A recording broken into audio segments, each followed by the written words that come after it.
les doy la bienvenida a la última charla de este ciclo de temas de la noticia del mundo actual. Y hoy día nos congregamos aquí para hablar de Siria. Y más que hablar de Siria, es lo significativo que fue la caída del gobierno de Bashar al-Assad. Este es una noticia ya un poquito más atrasada, podríamos decir, porque todo esto ocurre en noviembre. Pero cuando esto ocurre, supuestamente los problemas no se resuelven.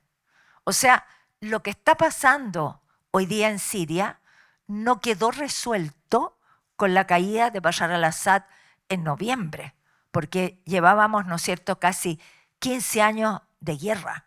Por lo tanto, teníamos una Siria absolutamente devastada. Es un cambio extremadamente importante porque eran muchos años de guerra. Y la guerra es una anomalía. La guerra es un drama a donde se viva. La guerra es un desastre por donde tú lo mires. Y entonces es significativo poner fin aparentemente a esta guerra y al mismo tiempo poner fin a una familia, a una dinastía que gobernaba en Siria hacía 53 años. El padre de Bashar al-Assad, Hafez al-Assad, había llegado el año 71 al poder y después muere el año 2000 y va a ser su hijo, Bashar al-Assad, quien va a seguir gobernando hasta noviembre del año pasado. La situación geográfica, geopolítica de Siria es extremadamente importante tener claro los países fronterizos y el largo también de la frontera. Ustedes tienen ahí Siria, que tiene una larga frontera con Irak en la parte este. En la parte norte, una larga frontera con Turquía. También limita con Israel en un territorio llamado las alturas del Golán, un territorio que todavía no se resuelve ese conflicto. Un pedacito también con Jordania y otro pedacito con el Líbano. Entonces es un lugar estratégico, geopolíticamente estratégico. Y Irán, que es muy aliado de Siria durante todos estos años, a través de Irak buscaba la salida al Mediterráneo. Y habían conversaciones y habían construcciones de gasoducto, de oleoducto, que partían desde Irán, pasaban a través de Irak, llegaban a Siria y salían al Mediterráneo. Entonces, por eso que lo que pasa en Siria es determinante de lo que pasa en Medio Oriente.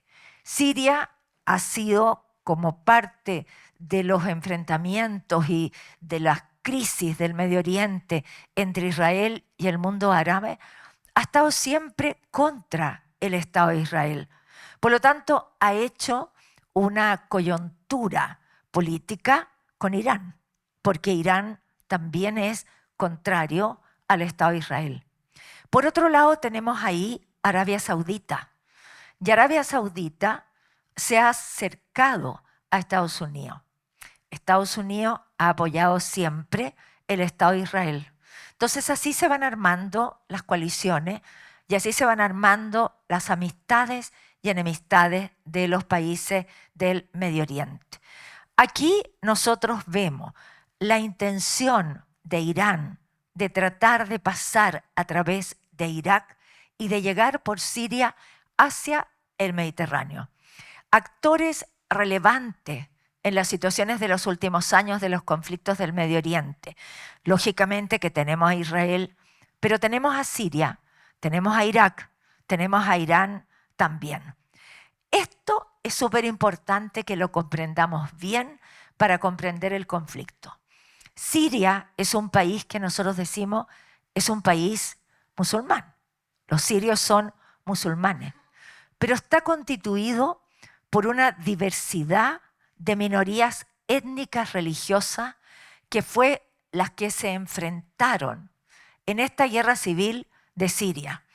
Tenemos la parte amarilla clara, que es la parte mayoritaria de población musulmana sunita. O sea, si ustedes me preguntan, Siria, ¿qué es?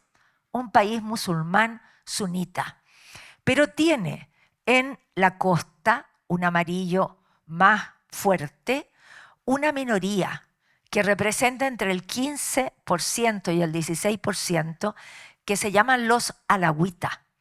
Y los alawitas son de ascendencia chiita. Y la familia al-Assad es alawita. Por lo tanto, 53 años de gobierno de una minoría religiosa sobre la mayoría que es sunita. Pero también en ese territorio, en la parte norte, más cafezoso, tenemos un porcentaje importante de una etnia distinta, que no es árabe, pero sí es musulmana, que son los kurdos. Y los kurdos son contrarios al gobierno de Bashar al-Assad. Pero además, dentro de Siria, como también dentro del Líbano, hay cristianos. Y dentro de ese grupo de cristianos hay cristianos ortodoxos y hay cristianos maronitas que siguen a un santo del siglo XII que se llama San Marón y que, a pesar de que tienen el rito ortodoxo, tienen una obediencia con el Papa.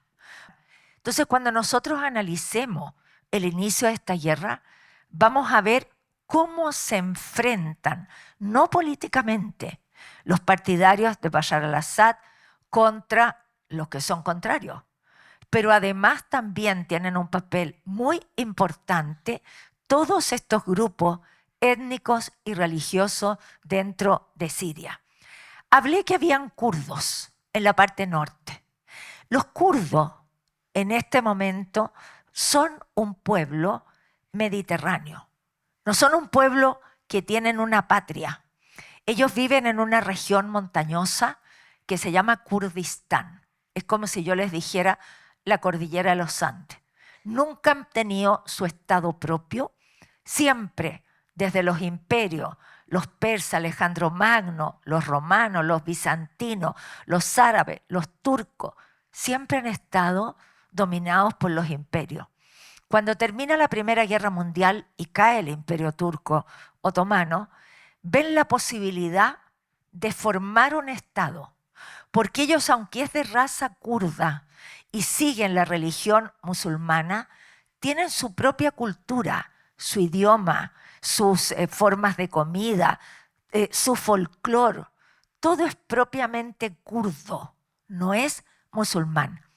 Y después de la Primera Guerra Mundial, no se le da la posibilidad de que conformen un Estado, sino que hay kurdos hoy día dentro de Turquía, dentro de Siria, dentro de Irak y dentro de Irán.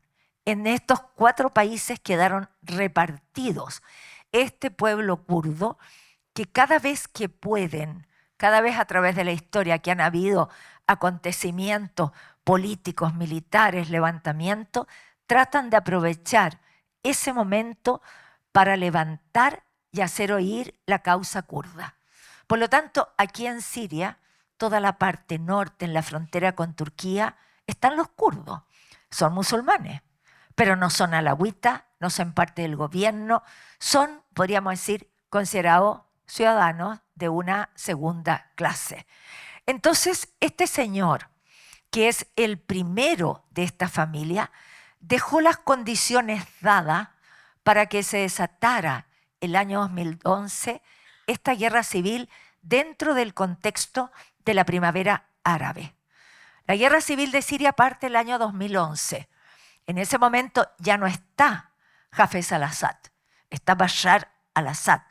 Pero Bashar al-Assad, su hijo, vamos a ver que va a gobernar de la misma forma que su padre, con decretos leyes, saltándose la constitución política.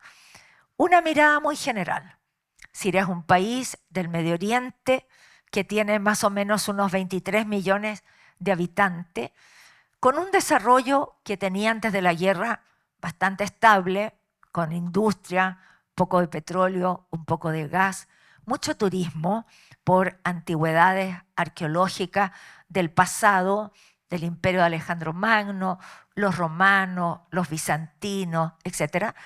Pero todo eso ha ido en decadencia, ha disminuido la expectativa de vida. Y en cuanto a los grupos religiosos, les vuelvo a insistir, tenemos musulmanes sunitas, tenemos musulmanes alawitas de la corriente chiita y tenemos también, ¿no es cierto?, cristianos. Dentro de los cristianos están los ortodoxos y están también los maronitas. Cuando uno hace un análisis de alguna noticia internacional o cuando nos hacen en la televisión y oímos en la televisión, nos hace falta el contexto histórico. Así es que Siria es uno de los países que ha vivido uno de los escenarios más dramáticos dentro del contexto de la Guerra Fría. Yo no voy a hacer una historia larga, pero sí ese territorio es parte del dominio de muchos imperios, terminando el imperio turco-otomano siendo dueño del Medio Oriente. Llegamos a la Primera Guerra Mundial, cayeron los imperios. Cayeron el imperio alemán, el imperio austrohúngaro, el imperio turco. Por otras razones cayó el imperio ruso con la llegada, ¿no es cierto?, de los bolcheviques al poder. Pero durante la guerra hay un acuerdo escondido que se llama el acuerdo Sykes-Picot entre Inglaterra y Francia en 1916. La guerra termina en el 18.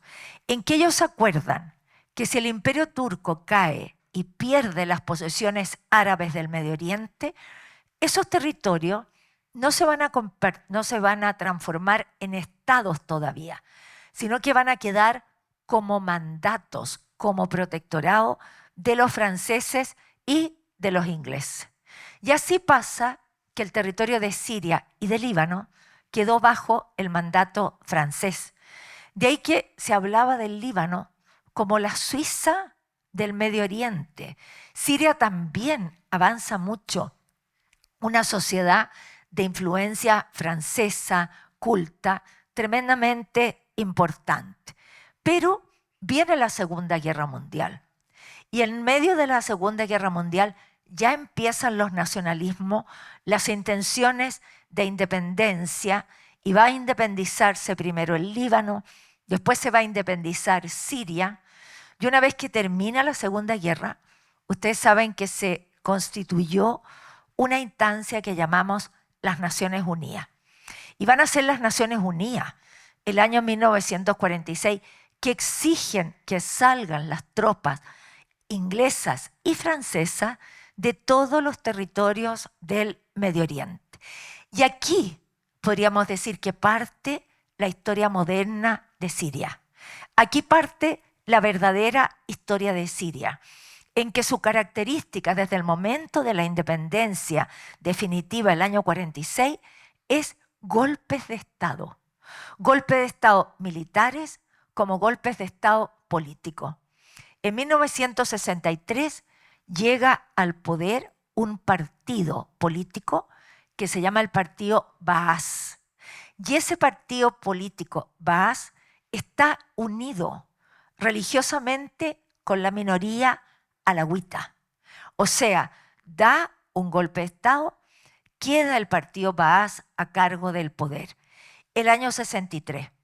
Y el año 67 va a ser una de las guerras que existen en las guerras del Medio Oriente de Israel con el mundo árabe.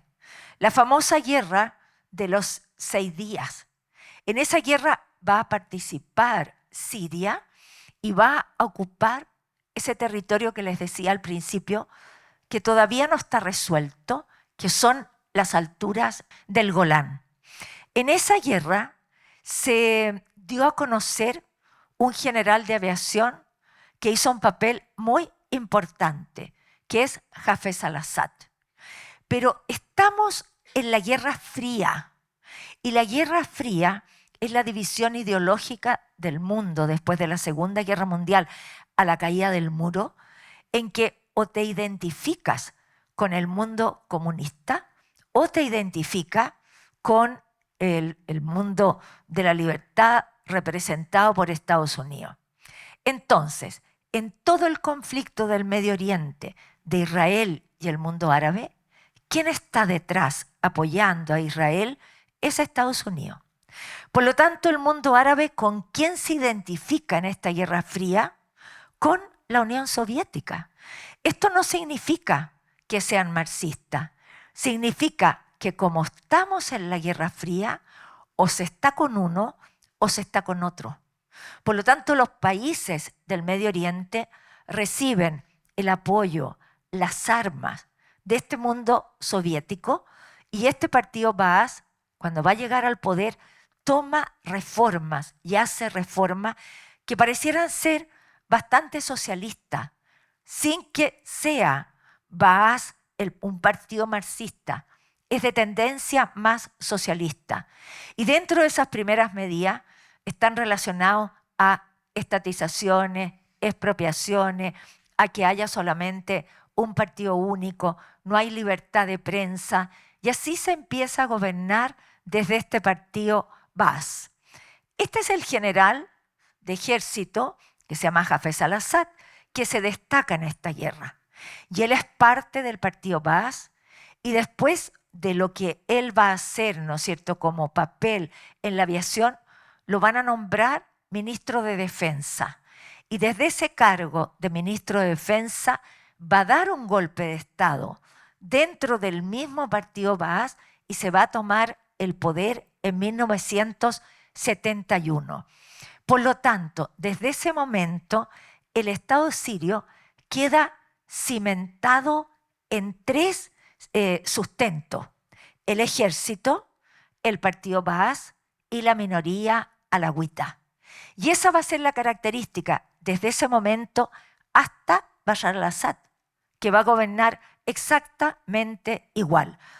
¿Cómo es Hafez al-Assad? Bueno, además de tener este sustento de estos tres elementos, Hafez al-Assad es un hombre que ha pasado a la historia siendo un hombre de mucho carácter, un hombre temido dentro del mundo del Medio Oriente, en que él empieza a gobernar con lo que se llaman las leyes de excepción. Y las leyes de excepción es como gobernar por decreto, es saltarse la constitución política, lo que lleva a estudiar este gobierno como un gobierno autoritario, un gobierno represivo, pero con otra característica: nepotista. ¿Qué significa nepotismo? Aquellos que favorecen a sus familiares o amigos con cargos políticos. Así es que a Hafez al-Assad le tenían un apodo: el león de Damasco. El león ruge, es fuerte, le tenían temor. Y los conflictos del gobierno de Hafez al-Assad siempre están relacionados con Israel.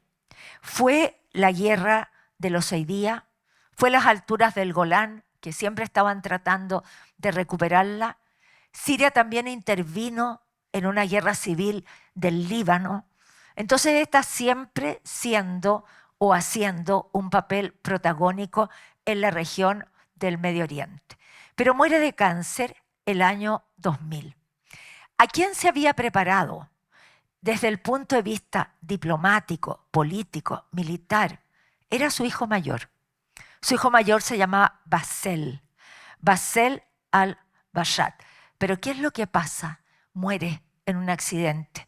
Por lo tanto, cuando Hafez al-Assad muere, su segundo hijo, que es Bashar al-Assad, que era médico, oftalmólogo, que vivía en Inglaterra, que jamás había pensado que le podría interesar la política, casado con una mujer inglesa, economista, de origen sirio, tiene que tomar el poder, porque está implementado como una dinastía. Dinastía significa sucesión de padres a hijos. Era lo que había en las monarquías. Aquí es una dinastía implementada por el partido Baas, el ejército y la minoría alawita. Pero había mucha esperanza en Bashar al-Assad por lo que él era, por cuáles habían sido sus estudios. Él vivía en Inglaterra. Entonces se pensaba que con él iban a llegar reformas y que iba a ser un gobierno moderado y se hablaba de la primavera de Damasco. La palabra primavera significa que todo cambia, todo renace, ¿no es cierto? Esa es la primavera. Y aquí también se esperó contar con grandes cambios durante el gobierno de Bashar al-Assad.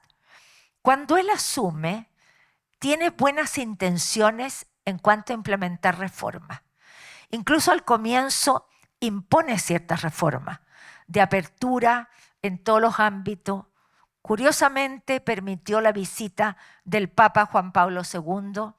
Las tropas sirias que estaban todavía en el Líbano las retiró, o sea, se retira totalmente Siria de este conflicto interno del Líbano. Pero ¿qué es lo que le va a pasar? Él gobierna amparado en el ejército, el partido Baas y la minoría alawita. Y ellos quieren que siga gobernando igual que su padre, en forma autoritaria, con estas leyes de excepción, saltándose la Constitución. No le queda más remedio que someterse a quien lo está apoyando, porque si hace un gobierno reformista, le van a quitar el apoyo quienes lo están sustentando. Y lo más probable, o lo matan, o lo mandan al exilio, y pierde todas las posibilidades de ser un político reformista. ¿En qué se transforma? En el fiel reflejo de su padre. Aquí tenemos su mujer, Asma al-Assad. Hoy día están en Rusia, ambos. Ahí arrancaron, dicen que ella está muy enferma con un cáncer que ha pedido a las autoridades rusas salir a hacerse un tratamiento a Inglaterra. Inglaterra no le ha permitido, no le da el permiso para que vaya la familia al-Assad a instalarse en Inglaterra. En ese contexto que les estoy contando, va a estallar lo que llamamos la primavera árabe. La primavera árabe es el movimiento musulmán que busca reformas más grandes. En el mundo musulmán hay gobernantes que llevan muchos años en el poder. Tan pronto son cercanos a lo que llamábamos la Unión Soviética o Rusia o Putin en este momento, o son cercanos a Occidente. Por lo tanto, la primavera árabe no obedece a un levantamiento ideológico. Depende qué realidad haya en un país árabe en ese momento y se levantan contra la autoridad que lleva muchos años en el poder, partiendo por Túnez, siguiendo por Egipto, por Libia, por Yemen. O sea, todo el mundo árabe va a querer hacer cambio con esta revolución que dentro de las cosas más significativas es que se hizo a través de todas las cosas digitales. Yo soy poco tecnológica, pero todo lo que es internet, convocatorias a través de chat, WhatsApp, etc. Se ocupó toda la tecnología para convocar a estas grandes manifestaciones.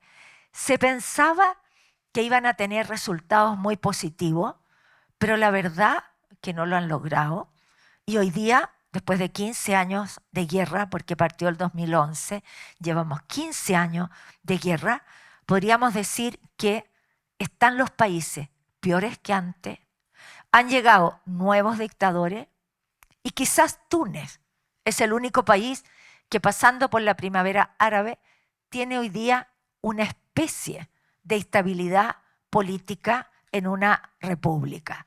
Por lo tanto, todo este cambio que se está produciendo se va a dar en todos estos países árabes rosados, no en forma tan fuerte, pero en los países que se dio con mayor fuerza y que no termina hasta el día de hoy, que están mucho peor hoy día que antes, es Libia, Siria y Yemen.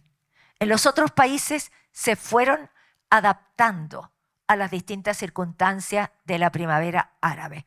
Pero vamos a partir por Túnez. Túnez era la antigua Cartago. Ahí comienza todo esto en enero del año 2011, porque este joven que está aquí, que se llama Mohamed Bouazizi, él tenía un carrito de verdura, era su única bien que tenía, y se lo quitan por estar vendiendo verduras sin permiso. Es tal su desesperación de perder su única fuente de trabajo que decide quemarse él, no el carrito, se lo quitaron, quemarse él a lo bonzo frente al Palacio de Gobierno. Y esto es la chispa que va a encender todo este movimiento que estaba oculto, esta fuerza de cambios que estaba oculto y que la gente pierde el temor, sale a la calle y finalmente va a producir la caída, como uno detrás de otro, de regímenes políticos de este mundo.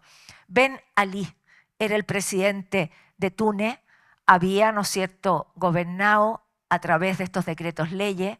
Túnez es un país cercano a Europa Occidental, cercano a Estados Unidos, y así como un efecto dominó, va cayendo el gobierno de Túnez, de Libia, de Egipto, de Siria, de Yemen, además de muchos otros países donde hubo también revuelta del mundo árabe. El hito principal entonces es en Túnez. Es un país chico, un país de 10 millones de habitantes más o menos, y lograron estos revolucionarios, podríamos decir, este levantamiento musulmán, que Ben Ali se fuera a asilar a Arabia Saudita. Pero las cosas no fueron fáciles en Egipto. En Egipto, más de 30 años gobernaba Hosni Mubarak. Hosni Mubarak fue un general que asume cuando mataron a Sadat. Anwar al-Sadat, que era militar también, lo matan en una parada militar y él asume, va haciendo elecciones y va ganando las elecciones. No les podría decir cómo fueron esas elecciones, pero habían elecciones. La oposición era un partido que no tenía legalidad, que se llamaban los Hermanos Musulmanes. Y empieza también una organización de este tipo contra Hosni Mubarak, porque gobernaba en forma muy autoritaria. Se reúnen en la Plaza Tahrir, que es la plaza que está frente al museo en Egipto, y finalmente la situación empeora. Es muy cercano a Estados Unidos y es el mismo Estados Unidos que presiona al gobierno, o sea, al gobierno militar de Egipto, para que renuncie Hosni Mubarak. Voy a adelantarme. ¿Qué hay hoy día? Hoy día, después de elecciones, después que llegaron los hermanos musulmanes, después que cayeron, hay un militar. Un militar que se llama Al-Sasi, vestido de civil. ¿Cómo gobierna? Igual que Hosni Mubarak. ¿Hay orden en Egipto hoy día? Sí. Es un país ordenado. Se controló la guerra civil, pero no hay ningún cambio político dentro, ¿no es cierto?, de Egipto. Después llegamos al Yemen. Poco sabemos del Yemen, poco hemos oído del Yemen. El Yemen es un territorio, está conformado por sunitas y chiitas. Y la población chiita, o de la población chiita, nace un movimiento fundamentalista que se llaman los hutíes. Y esos hutíes son aquellos que bombardean los barcos que van entrando hacia buscar petróleo a Arabia Saudita. También sale el presidente Saleh, también se va a Arabia Saudita, y el Yemen hoy día es una guerra civil entre los sunitas, apoyados por Arabia Saudita, y el grupo hutíes, apoyado por Irán. Y ahí nos vamos a Libia. ¿Se acuerdan de Gaddafi? El excéntrico Gaddafi. Libia es un país tribal, bastante nómade. Su parte más poblada es la parte de la costa, productor de petróleo, productor de gas. Y justo viene también esta revuelta por la forma de gobernar de Mohamed Gaddafi. Finalmente cae, se esconde, lo encuentran, lo juzgan, lo matan. ¿Y qué es lo que hay en Líbano hoy día? una guerra civil, un país dividido, no se ha podido llevar a la explotación normal del petróleo y del gas, 2 capitales, y en todo este desorden ha sido posible que se infiltre cada día con más fuerza el fundamentalismo islámico. Los grupos que llamamos ISIS, Al-Qaeda, etc., se han ido a infiltrar a Libia. Pero vámonos a Siria. Ya les dije que primero gobernó Hafez al-Assad, este león de Damasco, un hombre muy cercano a lo que en ese momento era la Unión Soviética, a tal punto que la relación de Siria con la Unión Soviética es tan estrecha que la Unión Soviética, hoy día Rusia, tiene un puerto en Siria. Se llama el puerto de Tartus, en el Mediterráneo. Y eso permite tener flota rusa en el Mediterráneo, en las costas de Siria. Y después, cuando asume su hijo, Bashar al-Assad, va a seguir una relación estrecha y profunda con el presidente Putin, que ya está en el poder de la misma época que él asumió. Él asumió el 2000 y Putin también llegó al poder como primer presidente el 2000. Y yo les decía que no nos olvidemos que hay 3 elementos que sostenían a Bashar al-Assad: el ejército, el partido Baas y el grupo alawita. Acá nosotros volvemos a tener este mapa que no podemos olvidarnos. La mayoría del país es musulmán sunita, que se van a ir haciendo contrarios a Bashar al-Assad porque es de una minoría alawita chiita. En la parte de arriba norte, con Turquía, el límite, están los kurdos. Los alawitas dominan toda la parte de la costa donde está Damasco, donde está el puerto de Tartus. Y después viene el territorio que dominan los cristianos, los ortodoxos y los maronitas. Entonces, ¿cómo estalla este conflicto? Adentro de Siria no hay contento, no está la gente contenta por la forma de gobernar de Bashar al-Assad. Ha llegado al poder el 2000, su padre el año 71, no hay constitución, no hay libertades, no hay libertad de prensa, no se permite la llegada de lo extranjero proveniente del mundo occidental. Es un gobierno autoritario. Y cuando viene este estallido, contra ese gobierno autoritario se rebelan, se alzan especialmente los jóvenes. Ahora, Rusia había apoyado militarmente a Siria. El mundo occidental, este grupo contrario a Bashar al-Assad, menospreció la capacidad militar que tenía el gobierno sirio. ¿Quiénes van a ser en esta guerra civil los que están en pugna? Por un lado está el gobierno de Bashar al-Assad con su ejército, etc. Y por el otro lado llamamos la insurgencia. ¿Y qué es lo que es la insurgencia? Grupos de la A a la Z que tienen un objetivo: sacar a Bashar al-Assad del poder. Por lo tanto, dentro de la insurgencia hay grupos que son sirios, que son moderados, como aquellos que son muy exaltados, llegando a constituir fundamentalismo islámico, grupos cercanos al mundo occidental. ¿Y de dónde llega la ayuda? La ayuda va a llegar de Europa, de Estados Unidos, de países del oriente del petróleo, especialmente Arabia Saudita, contra toda esta insurgencia que en común tienen una cosa: sacar del poder a Bashar al-Assad. Entonces, la organización militar de esta insurgencia no tiene la organización militar de las Fuerzas Armadas sirias. Y esa es una de las razones por las cuales esta guerra dura tanto tiempo. Pero además, que se los voy a explicar al tiro, en esta insurgencia se van a infiltrar grupos fundamentalistas Islámico. Hemos oído hablar de Al-Qaeda, hemos oído hablar de ISIS. Todos ellos se van a infiltrar en esta insurgencia que mayoritariamente la está apoyando la Unión Europea, Estados Unidos, Arabia Saudita. Entonces, ¿es que nunca ha habido intención de firmar una paz? Obviamente que sí, pero ¿cómo firmas una paz entre un gobierno y una insurgencia opositora donde los objetivos de esa oposición son todos distintos?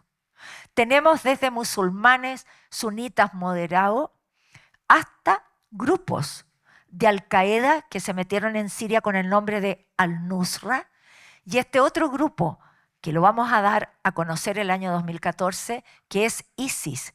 No hay cómo negociar, no se puede negociar.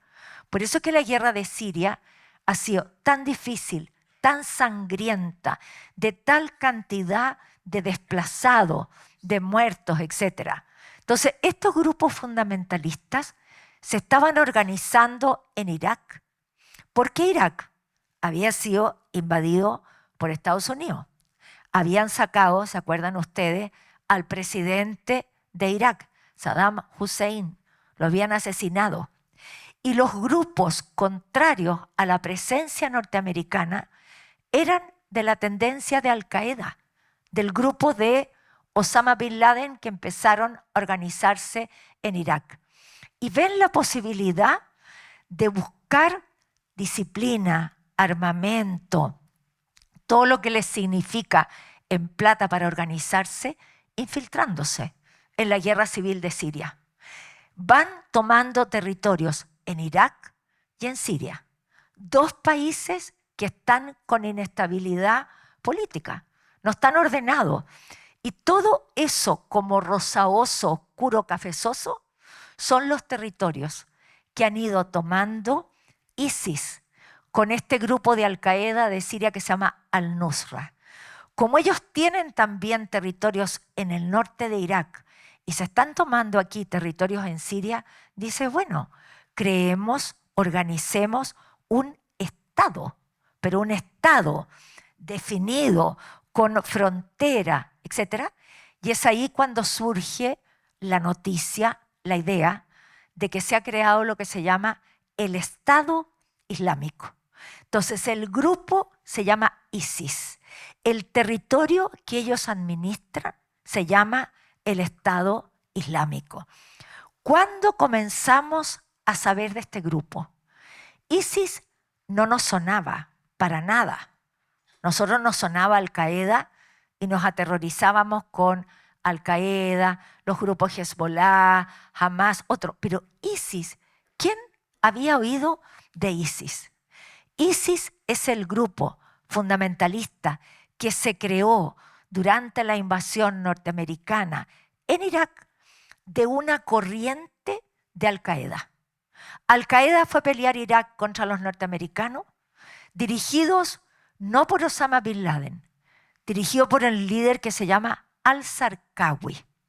Y Al-Zarqawi se va a pelear con este joven que va a entrar a participar a este grupo, porque este joven, que ya se los voy a presentar cómo se llama, encontró que esa parte de Al-Qaeda era muy moderada.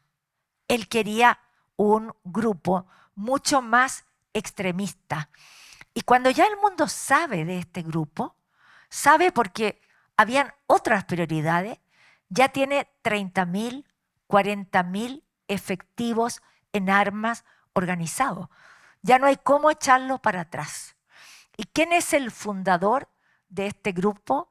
Se llama Abu Bakr al-Baghdadi. La palabra Abu Bakr es un seudónimo que él toma. El primer califa después de Mahoma se llamaba Abu Bakr. Era un rico comerciante de la Meca, el amigo personal de Mahoma. Él se llama Ibrahim Awad Ali al-Badri. Él es un teólogo musulmán, llegó a tener títulos religiosos importantes, enseñaba la doctrina, la idea de la Sharia, del Islam, dentro, ¿no es cierto?, de Irak, Y cuando llegan los norteamericanos, se une a estos grupos fundamentalistas contra los norteamericanos. Incluso va a ser tomado preso. No hay una certeza si está 6 meses, 2 años, no se sabe mucho, pero él, Abu Bakr, es el que va a crear el año 2010, un año antes que empiece la primavera árabe, un movimiento que su sigla es ISIS, Islamic State Syria and Iraq, Irak and Siria. Esa es la sigla. Lo que él quiere llegar a formar es la forma como se gobernó en el Imperio Árabe en los inicios, como un califato. El tomar el nombre de califa y hacer un Estado islámico que fuera desde Irán hasta España. Eso era lo que él quería, arrasar con todos los territorios que en algún momento habían sido parte del mundo árabe. Entonces él tiene un adoctrinamiento dentro del grupo Al-Qaeda. Y ahí empiezan a meterse a Siria, cuando ya la guerra civil es un hecho. Entonces lo que siempre se preguntan los analistas, Occidente no se dio cuenta de la capacidad que tenía el régimen de Bashar al-Assad. Había sido siempre ayudado militarmente por Rusia o por la Unión Soviética. Entonces se pensaba que ese grupo chiquitito, ejército, alawita, Baas, no iba a costar nada sacarlos del poder. Pero esa insurgencia está demasiado desordenada y comienza a ser infiltrada. Y es por eso que aprovecha estos líderes fundamentalistas de ir metiéndose en ciudades de Irak, en territorios del norte y centro de Siria, y anuncian el año 2014 que han constituido lo que ellos llaman un Estado Islámico. Ahí están los territorios en verde, son los territorios de Irak, esos verdes rayaditos, que han tomado como grupo dentro de Irak. Y después se van metiendo en el norte de Siria y tienen un territorio cuantificable. Son 95.000 kilómetros cuya capital va a ser la ciudad de Mosul. ¿Qué es lo que les interesa tomarse? Las ciudades donde hay petróleo, las ciudades donde hay gas. ¿Y de dónde más se abastecen? El mundo entrega armas a la insurgencia de Siria, ¿verdad? Para pelear contra Bashar al-Assad. En esa insurgencia se ha infiltrado ISIS con al-Nusra. Por lo tanto, a nadie le van a preguntar, mire, ¿usted es de la insurgencia buena o usted es de la insurgencia mala? No, les entregan armas, plata, inteligencia a todos. Y quienes realmente pasan a ser el grupo mejor organizado dentro de Siria es el fundamentalismo islámico. Y ellos van tomándose los lugares de petróleo, extorsionando, robando, etc. Pero con una mística que llama la atención, porque en muy poco tiempo llegaron a tener 30.000 hombres en armas. ¿Qué hacían? Se iban a Europa, a aquellos lugares y poblaciones musulmanas que viven dentro de Europa una sensación de desesperanza, de desencanto, porque de alguna manera no se integran a la cultura occidental. Y empiezan a hacer esta propaganda de venir aquí a participar y a morir por Alá. Empieza a darles un sentido a la vida de todos estos musulmanes desencantados. Y ahí tienen ustedes todas las flechas de los distintos países, tanto de Europa, Asia, de África, de Medio Oriente, donde comienzan a llegar jóvenes a los cuales se les ha hecho como un proselitismo religioso, podríamos decir, y se integran a este grupo. Cuando tú tienes como rabia y te dan la posibilidad de sacar esa rabia hacia afuera con un movimiento que te habla del pillaje, de la decapitación, de enjaular y quemar, de cosas crueles y brutales, esa gente que no tiene otra esperanza de vida se acopla a esos movimientos. Entonces, la ideología de este movimiento es la crueldad, es el fanatismo religioso. Para ellos tienen que luchar contra todo otro musulmán que no sea como ellos y contra el mundo occidental. Y así fueron radicalizando con mucha fuerza esta cantidad de jóvenes, en que lo más complicado después era cómo se desradicaliza a un grupo que se ha transformado en un pensamiento tan fuerte.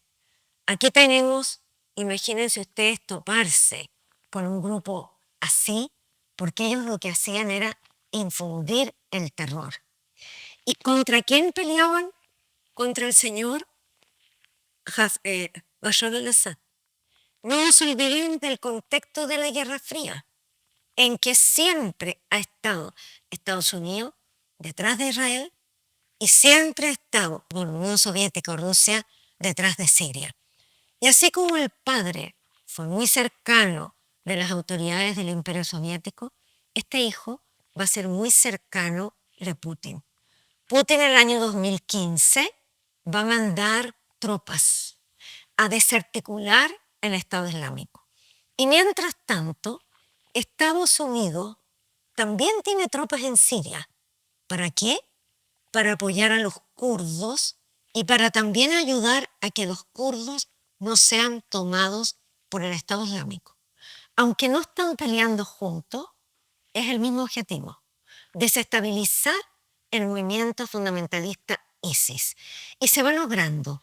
Y va Bashar al-Assad tomando más territorio. Y en el año 2016 Putin se retira porque quiere volver a la política internacional, quiere volver a la contingencia. Señala de que Bashar al-Assad ya ha retomado una posición importante, que el grupo fundamentalista islámico ha perdido presión, ha perdido presencia, ha perdido importancia. Pero ¿significa esta retoma del poder por parte de Bashar al-Assad que la situación en Siria cambió? No. La situación en Siria 2016, 17, 18 seguía exactamente igual. Sin seguridad, sin trabajo, sin alimento, viviendo entre las balas, el terror, la destrucción constante. Por lo tanto, eso ayudaba a la inmigración. Acuérdense ustedes que en el año 2015 llegaron 1 millón de inmigrantes a Alemania. 1 millón a Alemania con la Angela Merkel. O sea, se sigue, ¿no es cierto?, con estos inmigrantes que quieren buscar otras expectativas de vida. Entonces, la situación de la guerra civil en Siria se ha dado durante tanto tiempo, porque hay muchos elementos en juego. No se ve que había una solución visible. Nosotros nos enteramos de las noticias por la prensa. Y a veces la prensa deja de hablar de los conflictos. Ahora estamos con el problema del Papa. No se pareciera ser que la tregua de Ucrania con Rusia o ya se hizo. No nos informan de esas noticias. Pero eso no significa que se hayan terminado estos problemas, con un escenario muy complejo y sin la voluntad absoluta ni de Occidente, ni de Estados Unidos, y a lo mejor del mundo árabe, de terminar definitivamente el conflicto. Entonces, Bashar al-Assad, cuando va disolviéndose la presencia de ese Estado Islámico, va avanzando, va tomando territorios que habían estado en manos de la insurgencia y va de nuevo consolidando su poder, porque al mundo se le muestra como que es la única alternativa contra el fundamentalismo islámico. Fue Bashar al-Assad, con el apoyo de Rusia, el que expulsó ISIS de Siria. Por lo tanto, la insurgencia se le ve como que ya no hace nada. Por lo tanto, se le mira como que, bueno, hay que apoyar a Bashar al-Assad. Y él quiere ir dando una imagen de normalidad. Y para dar esa imagen de normalidad, llama a elecciones. Las elecciones son a través de plebiscito. Él vuelve a ser elegido. No sé cómo serían las elecciones, porque dicen que con un 95%, y es el momento que comienza a hacer viajes al exterior como para dar una sensación de normalidad y de que él lo están acogiendo con una autoridad que es el presidente de un país que es Siria, una autoridad reconocida. El primer viaje que hace, lógicamente, que es a Rusia. Y con Rusia establece una serie de acuerdos militares, comerciales, etc. Este viaje es muy importante. A la Liga Árabe, Arabia Saudita, lo reciben y lo reconocen como una autoridad política de la región. O sea, él es el presidente de Siria y por eso que lo integran a los países de la Liga Árabe. Ese mismo año va a China y establece importantes contactos comerciales de Siria. Hasta ahí íbamos bien. Parecía ser que él ya había retomado fuertemente su postura. Pero en 13 días, el año pasado, en noviembre, Bashar al-Assad cae. Había quedado en el norte, en Alepo, un reducto de fundamentalismo islámico proveniente de Al-Qaeda. Y ese reducto trabaja por hacer caer a Bashar al-Assad. Y desde el norte, desde la ciudad de Alepo, va a ir este grupo que se ha ido agrandando, tomando armas que vienen significativamente de Irán y finalmente van a llegar a Damasco. Este movimiento es un movimiento que quieren hacerlo en el mundo musulmán y ese movimiento se llama Organización para la Liberación del Levante. Cuando ya ven de que el ejército sirio es incapaz de detenerlo, Bashar al-Assad, su familia se van y se van a Rusia. Y en Rusia viven, no crean ustedes que pobremente, tiene casa, plata, etc. Entonces, de ese lugar rojito de arriba es que se organiza este grupo, el HTS. Ese es el nombre. En vez de ISIS, ese es el nombre. Para no darle tantos nombres, les digo solo las siglas. Miren ustedes todo lo blanco. Ya había sido integrado de nuevo al gobierno de Bashar al-Assad. Después arriba, lo morado, son los kurdos, que obvio que prefieren Bashar al-Assad antes que un fundamentalismo islámico, pero no han decidido someterse de nuevo bajo el gobierno de Bashar al-Assad. Y lo más rosado, donde está Tartus, ahí es la parte donde Bashar al-Assad tiene su reducto, el lugar de los alawitas, del partido Baas y del ejército. Este es el líder. Este es el líder que podríamos decir el Osama Bin Laden.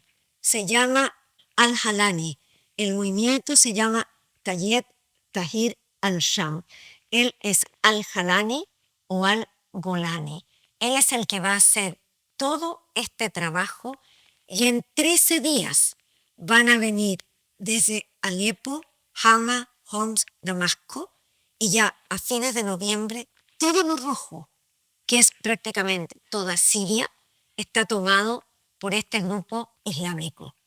Entonces uno dice, ¿terminó la guerra? ¿Terminó la guerra en ese minuto? ¿Se reconstruye Siria? No. Las cosas no son tan así. Hay muchas preguntas sin respuesta. ¿Cómo va a gobernar un grupo de tendencias fundamentalistas? Que de hecho que va a ser moderado. La región estuvo muchas veces a un paso de cruzar la línea roja en que podría haber escalado este conflicto a toda la región. Y vienen las interrogantes.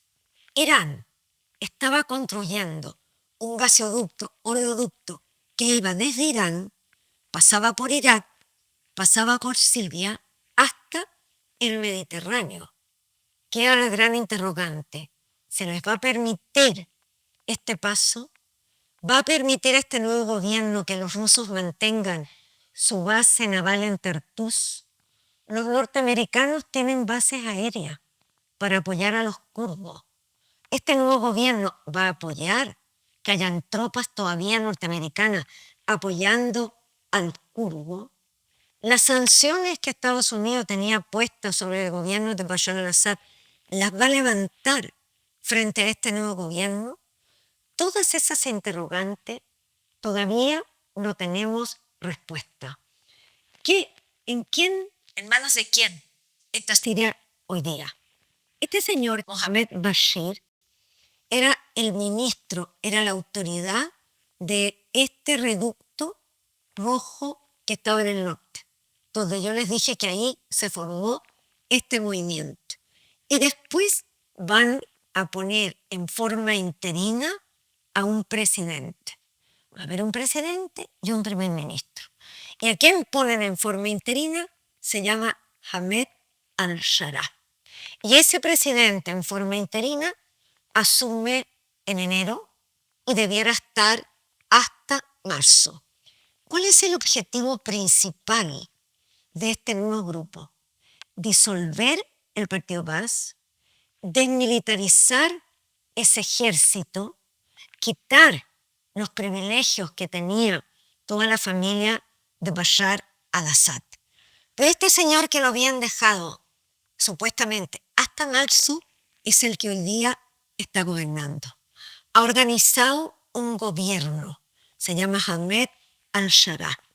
Ha organizado un gobierno con 23 ministerios, 23 ministros. ¿Cuáles son sus principales objetivos? La economía. Hay que tratar de fortalecer la economía, la reconstrucción, incorporar tecnología, la seguridad para la población. O sea, es una etapa de reconstrucción. ¿Cómo? ¿Bajo qué ideología van a gobernar? No lo han dicho. Y este es el ministerio, el nuevo gabinete, parece en serio, en manos de este nuevo presidente que tiene desafíos enormes para poder reconstruir, ordenar y estabilizar Siria. Muchas gracias. Espero haber ayudado un poco en la comprensión de este conflicto. Muchas gracias.